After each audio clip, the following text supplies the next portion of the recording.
आज की इस वीडियो में जानेंगे इन सभी का प्रयोग in English grammar. Is, am, are to be, was, were to be, have, has to be, had to be, need, needs to be और able टू बी। इन सभी का प्रयोग कैसे सेंटेंसेस में किया जाता है और अंग्रेजी बोलने में कैसे प्रयोग किया जाता है, तो चलिए जानते हैं। पहला यूज है is, am, are to be. इसका मतलब हो जाएगा कोई काम किया जाना है या किया जाने वाला है या करना बाकी है। मतलब कि सिंपल तरीके से आप बोलते हैं कि ये काम किया जाना है, जैसे कि कमरा साफ किया जाना है, आम तोड़ा जाना है या आम तोड़ना बाकी है, अंग्रेजी सीखा जाना है। ऐसे वाक्य जब आप बोलते हैं वहां पर आप ऐसे मार के साथ टू बी का प्रयोग कर सकते हैं। एग्जाम्पल देख लेते हैं। यह कमरा साफ किया जाना है, तो सेंटेंस बन जाएगा this room is to be cleaned. यहाँ पर टू बी के बाद आपका V3 आएगा, इस बातों को ध्यान में रखना है। किताबें खरीदी जाने वाला है या किताबें खरीदा जाने वाला है, तो सेंटेंस बनेगा the books are to be bought. The books are to be bought, किताबें खरीदा जाने वाला है। यहाँ पर आपको टू बी के साथ V3 लगाना है, इस बातों को ध्यान में रखना है। अब यहाँ पर आप सिंपल तरीके से बोलते हैं कि कोई काम किया जाना है या किया जाने वाला है या करना बाकी है। तीनों तरीके से आप बोल लेते हैं। गली सजाई जाने वाली है, the street is to be decorated. The street is to be decorated, गली सजाई जाने वाली है। तो ऐसे आप सेंटेंसेस बना सकते हैं is, am, are to be की मदद से, और इसका मीनिंग इस प्रकार से होता है। ऐसे आप कई सारे वाक्य बना सकते हैं खुद से। was, were टू बी, इसका मतलब हो जाएगा कोई काम किया जाना था या किया जाने वाला था या फिर करना बाकी था। मतलब ये आपके पास्ट को दिखाएगा। एग्जाम्पल है, पत्र लिखा जाने वाला था, तो सेंटेंस बनेगा the letter was to be written. यहाँ पर टू बी रिटन आपका हो गया, क्योंकि राइट मतलब लिखना और राइट का थर्ड फॉर्म हो जाएगा रिटन, मतलब ये V3 आपका है। तुम पिटाई खाने वाले थे, सेंटेंस बनेगा you were to be beaten. मतलब कि तुम्हें पीटा जाने वाला था, मतलब कि तुम पिटाई खाने वाले थे, सीधा सीधी बोल दिए कि you were to be beaten. यह प्रश्न हल किया जाना था, तो द क्वेश्चन या फिर this question was to be solved. This question was to be solved, यह प्रश्न हल किया जाना था, यह हल क्या करना बाकी था। ऐसे भी हम बोल सकते हैं कि कोई काम है और यह काम करना बाकी है या किया जाना है या किया जाने वाला है। सिंपल तरीके से आप बोल सकते हैं प्रेजेंट में किया जाना है और पास्ट में किया जाना था। अगला है हैव या हैज के साथ टू बी का प्रयोग, और इसका मतलब हो जाएगा किया जाना है, कोई काम किया जाना है और यहाँ पर आप जोर देकर बोलते हैं। यहाँ पर आप जोर देकर बोलते हैं कि यह काम किया जाना है, क्योंकि करना आवश्यक है, एम्फेसाइज करके आप बोलते हैं। तो ऐसे सेंटेंस आपका बन जाएगा कि कंप्यूटर सीखा जाना है, तो सेंटेंस बन जाएगा the computer has to be learned.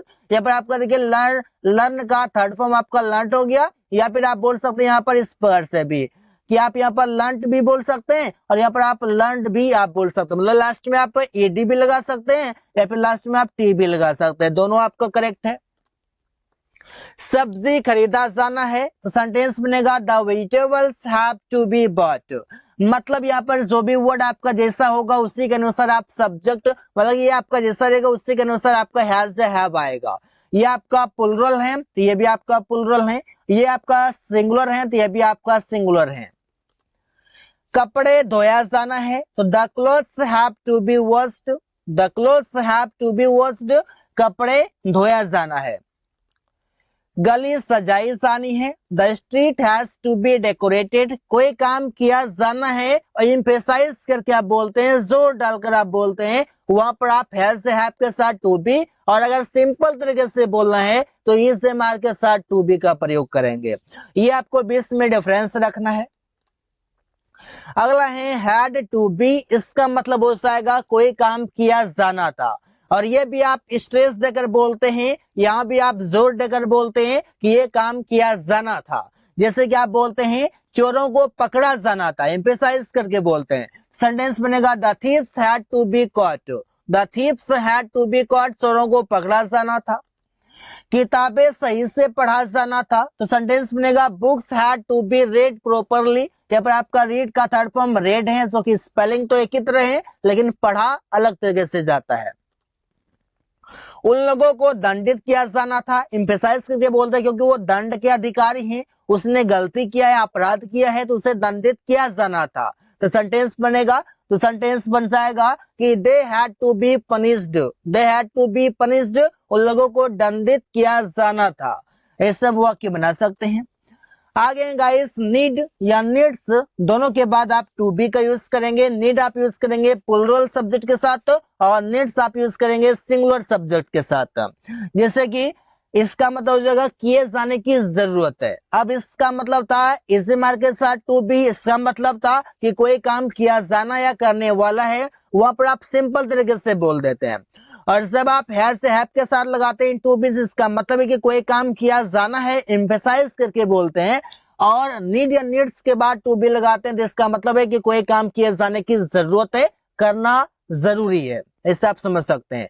और हैज से हैव के साथ इसका मतलब प्लानिंग हो चुकी है, काम आगे होगा, करना है एम्फेसाइज करके। और इसका मतलब कि करने की जरूरत है, भाई करना ही है। समय पर दवाई लिए जाने की जरूरत है, सेंटेंस बनेगा medicine need to be taken on time. Need to be के बाद आपका टेकन हो गया, क्योंकि टेक मतलब लेना और टेक का थर्ड फॉर्म टेकन हो गया। काम जल्दी खत्म किए जाने की जरूरत है, तो सेंटेंस बनेगा the work needs to be finished soon, the work needs to be finished soon, काम जल्दी खत्म किए जाने की जरूरत है। यहाँ एक बार बैठक किए जाने की जरूरत है, कोई काम किए जाने की जरूरत है, तो वहां पर आप नीड या नीड्स के बाद टू बी लगा सकते हैं। तो सेंटेंस बनेगा once the meeting needs to be done here, ऐसे बोल सकते हैं। या फिर आप ऐसे यहाँ पर आप डन के जगह पर और भी अलग वर्ड लगा सकते हैं, कोई दिक्कत नहीं है। अगला है गाइस एबल टू बी, और इसका मतलब हो जाएगा होने में समर्थ है। होने में समर्थ है, कोई भी चीज होने में या बनने में समर्थ है या योग्य है, ऐसा आप बोलते हैं। तो सेंटेंस बन जाएगा वो डॉक्टर बनने में समर्थ है। तो सेंटेंस बनेगा he is able to be a doctor, he is able to be a doctor, वो डॉक्टर बनने में समर्थ है। यहाँ पर आपका जो बी लिखा हुआ है, इस बी के जगह पर आप चाहें तो बिकम भी कर सकते हैं, कोई दिक्कत नहीं है, बिकम भी आपका चलेगा। रवि खिलाड़ी बनने में समर्थ है, Ravi is able to be a player. Akash गायक बनने के योग्य हैं, समर्थ हैं या सक्षम है, तीनों तरीके से हम बोल सकते हैं। तो सेंटेंस बनेगा Akash is able to be a singer, Akash is able to be a singer, Akash गायक बनने में या बनने के समर्थ हैं या योग्य हैं। So guys, thanks for watching. That's all for today.